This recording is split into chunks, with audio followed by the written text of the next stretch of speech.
পাকিস্তানের বালুচিস্তান এবং কাশ্মীর কি আলাদা হতে চায়? সারা পৃথিবীতে যত সন্ত্রাস তার মূল হেডকোয়ার্টার হিসেবে পাকিস্তান, এই কথাই বলতে দেখা গেল বর্তমান ভারতের প্রধানমন্ত্রী নরেন্দ্র দামোদর মোদীকে। এখন যুক্ত হয়েছে বাংলাদেশে বেশ কিছু জঙ্গি সংগঠন যারা একযোগে কাজ করছে। 1947 সালে ভারত পাকিস্তান দুই দেশ যখন ডিভাইডেড হয়ে যায়, তারপর থেকেই যখন কাশ্মীর নিয়ে অধিকার বা দখল রাজ কায়েম নিয়ে যুদ্ধ তৎপরবর্তী ইতিহাস আমরা জানি। পাকিস্তানের অধিকৃত কাশ্মীরের অধিবাসীদের নিয়ে একযোগে ভারতের অধিকৃত কাশ্মীরকেও দখল করতে চায়। এই জন্য চলল যা এখনো চলছে স্বাধীনতার যুদ্ধ বলে তারা অভিহিত করছে। কিন্তু কাশ্মীরে পণ্ডিতদের যেভাবে কোণঠাসা করে দিয়েছে, অপরদিকে তেমনি ভাবেই কোণঠাসা আছে। সাম্প্রতিক ঘটনাবলী থেকে চিত্র পরিষ্কার। পাকিস্তানের অধিকৃত কাশ্মীরি মুসলমানরা কার্যত কাশ্মীরের অর্থাৎ পাকিস্তানের ওপর মোহভঙ্গ হয়ে কাশ্মীরকে তারা স্বাধীন রাষ্ট্র বা ভারতের দিকে ঝুঁকতে চায় বলে এই মুহূর্তের খবর জানা যায়। অপরদিকে বালুচিস্তান তারাও স্বাধীন হিসাবে থাকতে চায়।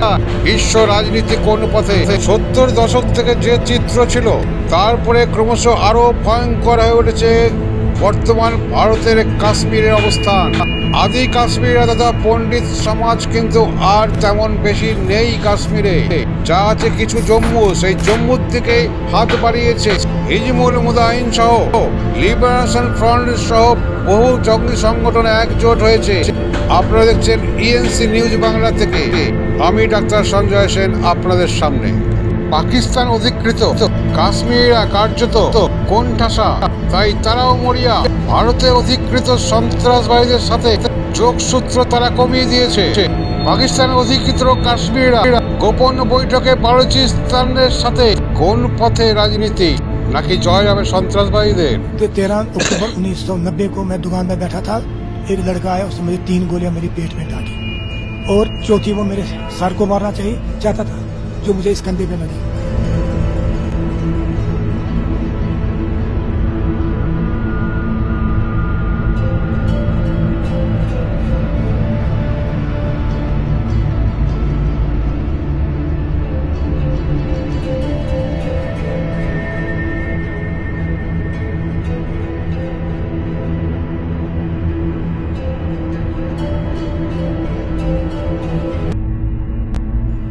तो हम जाएंगे जरूर अपने देश, अपने मकान में।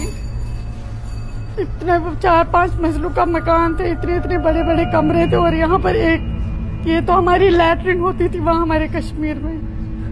का सब कुछ तो हमने सह लिया है।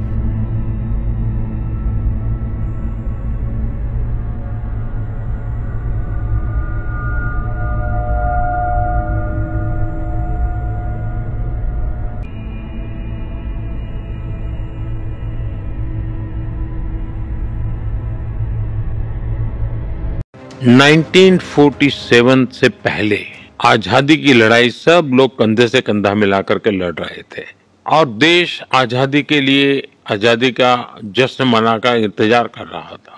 उसी समय क्या मजबूरियां रही होगी, वो कई उसके भी पहलू हैं, उसकी लंबी चर्चा हो सकती है। लेकिन उस समय जो भी नीति निर्धारक लोग थे, उन्होंने भारत के विभाजन को स्वीकार किया, और मुसलमानों को उनका अलग देश चाहिए तो भाई दे दो ऐसा। और भारत के लोगों ने सीने पे पत्थर रख के बड़ी पीड़ा के साथ इसको भी मान लिया। लेकिन माना तो उसका परिणाम ही उसी समय ये आया कि लाखों लोग कत्लेआम चला। उन्हें अपना पाने के बाद उनको लगना चाहिए था कि चलो भाई हमें हमारा मिल गया, भारत को लोगों ने दे दिया है, भारत का धन्यवाद करें, हम सुख से जिए। उसके बजाय उन्होंने लगातार भारत से संघर्ष का रास्ता चुना। प्रॉक्सी वॉर चल रहा है। अब ये कोई आइडियोलॉजी नहीं है, आइडियोलॉजी ऐसी थोड़ी होती है, लोगों को मारो काटो, टेररिस्टों को एक्सपोर्ट करने का काम चल रहा है।